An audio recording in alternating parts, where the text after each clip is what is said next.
YB Patutan dipersilakan Yang Berhormat Puchong.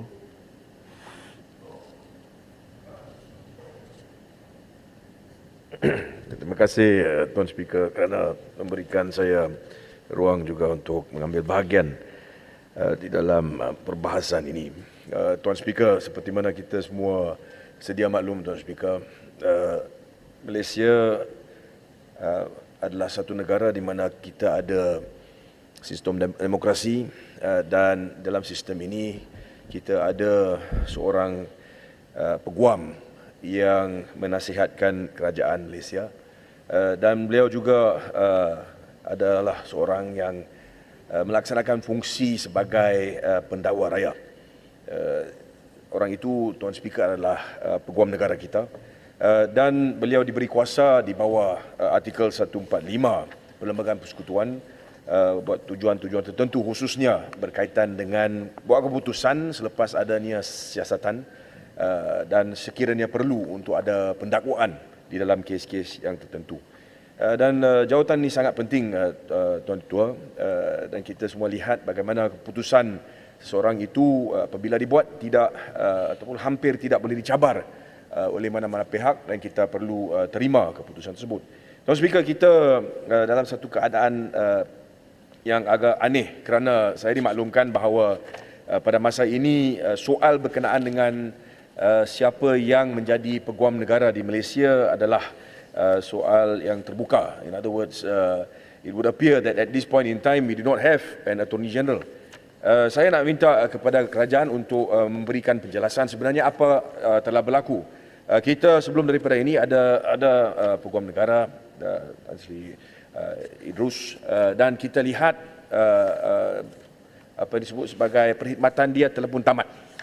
Walaupun begitu, tidak ada sebarang berita yang kita terima berkaitan dengan siapakah yang dilantik untuk menggantikan beliau ataupun sekiranya beliau telah pun dilanjutkan perkhidmatannya sebagai peguam negara. Tuan Speaker, ini sangat penting kerana kita lihat banyak kes-kes besar yang sedang berlangsung di mana ada pendakwaan, kes-kes yang telah pun menarik perhatian bukan saja mereka-mereka di rantau ini tetapi juga di seluruh dunia berkaitan dengan kes-kes tertentu. Adakah lantikan ataupun tidak lantikan peguam negara ini akan mempunyai kesan terhadap kes-kes tersebut. Tuan Speaker, saya juga di situ ataupun berkenaan topik ini hendak menyatakan bahawa kita lihat Jabatan Peguam Negara baru-baru ini. Banyak perkara yang berlaku tetapi kita lihat bagaimana sunyi sepi, tidak ada sebarang penjelasan diberikan. Keputusan-keputusan dibuat dalam siasatan-siasatan tertentu. Baru-baru ini disebut ataupun diumumkan bahawa kes melibatkan Paguh umpamanya dia kata tidak ada kes. Dan itu adalah hasil daripada jawapan di dalam Dewan Yang Mulia ini, tetapi tidak ada alasan diberikan. Bagaimana kalau ada laporan siasatan dilaksanakan, kemudian dia kata tidak ada kes. Begitu saja. Jadi kita hendak tahu, adakah peranan peguam negara tidak juga termasuk perlu untuk memberi penjelasan bila ada masa sistem perundangan diungkitkan, orang tanya soalan berkenaan dengan kes-kes tertentu, ada isu-isu perundangan yang berbangkit, tidakkah ada sebarang tanggungjawab dalam peranan peguam negara untuk keluar dan beri penjelasan tersebut? Ini saya rasa cukup basic. Kita ambil satu kes sebagai contoh. Baru-baru ini ada berita berkaitan dengan tuntutan Sulu terhadap negara kita. Dan ramai yang memberikan pendapat-pendapat yang berbeza. Tuan Speaker, jumlah dia bukan kecil. Jumlah dia cukup besar. Saya baca mencecah 65 bilion. Dalam keadaan tersebut, kenapa tidak ada sebarang penjelasan ataupun statement dikeluarkan oleh pihak atau Jabatan Peguam Negara? Takkan kita ada peguam negara yang duduk dan tidak memberi sebarang penjelasan? Kes itu tidak diwakili pihak daripada Malaysia. Kita nak tahu kenapa? Kemudian sekarang ada keputusan ini, siapa yang akan tanggung? Bagaimana akan ditanggung? Apakah tindakan seterusnya? Adakah perlunya kita sebagai rakyat Malaysia menerima begitu saja satu keputusan? Apakah langkah yang akan diambil oleh kerajaan. Ini perkara-perkara yang saya rasa ada peranan peguam negara. Beliau harus bersuara dalam keadaan-keadaan sedemikian. Jadi kita lihat Tuan Speaker, peranan peguam negara sangat penting dalam kes-kes ini. Kes-kes di mana pertuduhan-pertuduhan ditarik balik misalnya. Ada penama-penama yang telah pun dituduh, dibawa ke mahkamah, kemudian ianya ditarik balik. Bukankah peguam negara seharusnya memberikan satu penjelasan kenapa? Kalau ada asas dalam representasi dan sebagainya, kita kena jawab, kita kena beri tanggungjawab.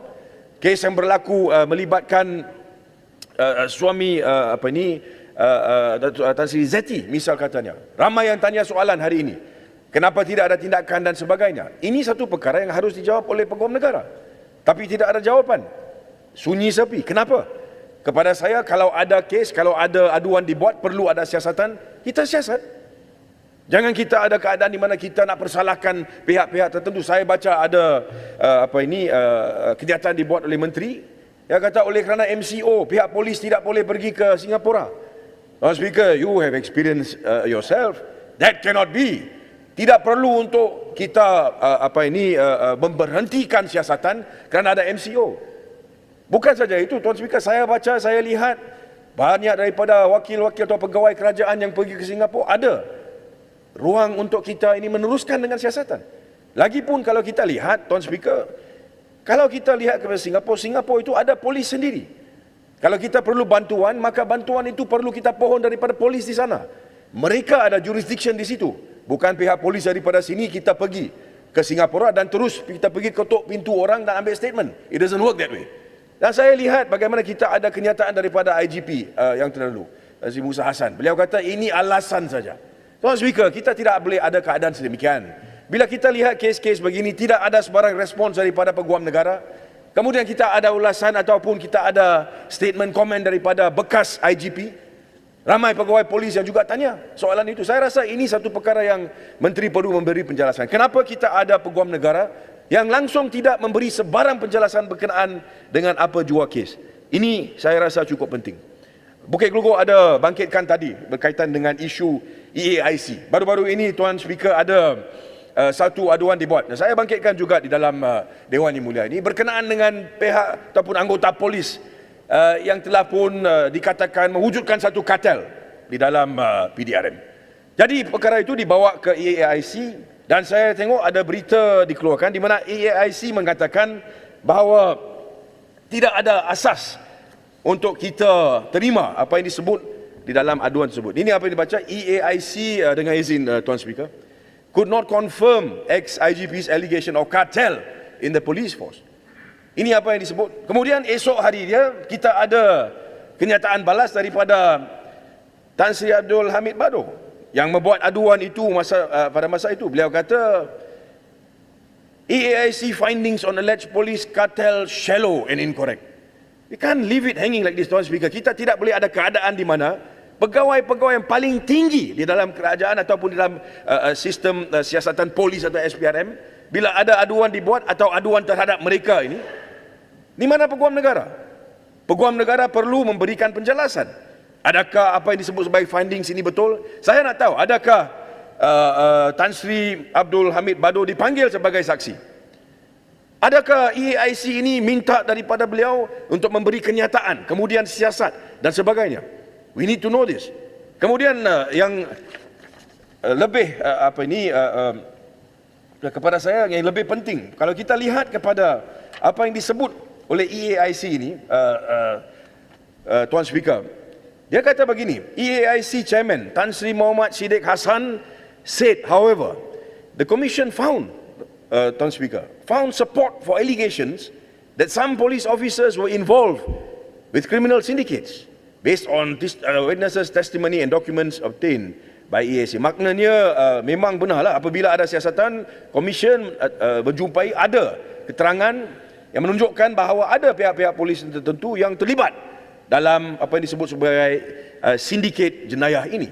Dan seterusnya, he added that the Commission's findings have been submitted to Chief Secretary to the Government Tan Sri Muhammad Zuki Ali. Saya nak tanya, kita buat siasatan menunjukkan ada pihak-pihak yang terlibat dengan sindiket jenayah. Kenapa laporan itu dihantar kepada Chief Secretary? Bukankah seharusnya perkara ini dilaporkan dan tindakan diambil oleh Jabatan Peguam Negara? Ini masalah dia, Tuan Speaker. Kita ada keadaan di mana pegawai-pegawai tertinggi membawa ke depan isu-isu yang melibatkan pihak polis atau pihak badan siasatan yang berlainan. Ianya disasat secara dalaman kerana kononnya perkara-perkara yang akan dibangkitkan itu adalah sensitif. But after that, there's no action. Apa berlaku? Dan di sini saya ingin petik berkaitan dengan Tan Sri Azam Baki. Tuan Speaker, kita semua tahu soalan dibangkitkan berkaitan Tan Sri Azam Baki itu adalah soalan yang telah pun menarik perhatian umum. Di situ disebut bahawa laporan polis juga dibuat. Apa berlaku kepada laporan polis itu? Kenapa senyap? Where is our AG? Kenapa tidak ada jawapan daripada beliau? Kita lihat Perlembagaan Persekutuan sangat penting undang-undang itu, beri kuasa kepada dia. Tapi hari ini ada AG atau tidak pun kita tak tahu. Apa sudah jadi kepada kerajaan ini? Perdana Menteri kita kena jawab. This is not good governance. Bagaimana kita nak berdiri sini dan kita ini nak support such a position? Itu satu perkara yang harus dijawab oleh Perdana Menteri di dalam Dewan yang mulia ini, Datuk Speaker. Datuk Speaker, dalam keadaan yang sama, Datuk Speaker, baru-baru ini kita lihat ada kenyataan yang dibuat oleh Ahli Parlimen Paguh. Beliau di dalam satu acara di Johor telah pun membuat kenyataan dan beliau kata sebegini. Ya, dari laporan dia saya petik daripada Mail bertarikh 19 hari bulan Februari 2022. Ini judul dia, ex-PM Muhyiddin claims Malaysia's finances wearing very thin, promises, Tuan Speaker, to reveal more in time. Nah, ini apa dia kata? Malaysia is more financially troubled than what is being painted by the UMNO-led federal government, according to former Prime Minister Tan Sri Muhyiddin Yassin. Dia tanya, how long can we last? How long will our annual revenue be able to pay salaries and support our national development? Will we have enough money to support our huge pension payment? Ini apa yang dibangkitkan oleh bukan saja ahli parlimen, tetapi seorang bekas Perdana Menteri. Dan beliau kata beliau ada akses kepada dokumen-dokumen tertentu. Apabila beliau menyatakan perkara itu, beliau kata dia akan expose dokumen-dokumen dalam masa depan. I will leak it in time. The position of our national finance. Tapi Speaker, selepas daripada itu kita lihat bagaimana ada jawapan diberikan oleh Menteri Kewangan kita. Menteri Kewangan kita memang dia tak setuju. Dia kata ini, I am confident that we can recover based on our plans and continue to draw investors to Malaysia. Dalam masa yang sama, Tuan Speaker, kita lihat laporan-laporan polis dibuat. Laporan-laporan polis dibuat terhadap Paguh, di mana dikatakan dokumen-dokumen yang diberikan kepada Paguh itu adalah dokumen-dokumen yang diklasifikasikan sebagai dokumen sulit di bawah Akta OSA, Official Secrets Act. Kita semua tahu ada dokumen-dokumen yang mungkin terklasifikasi di bawah undang-undang tersebut.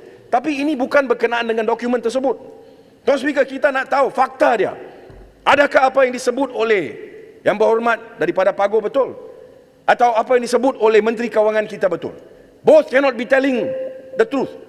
They are inconsistent. One is not true. Jadi apa sudah berlaku? Kenapa Yang Berhormat Paguh sekarang tidak berani nak dedahkan perkara itu? Dedahkan dalam parlimen. Bagi tahu sebenarnya apakah maklumat yang sedia ada di dalam tangan beliau.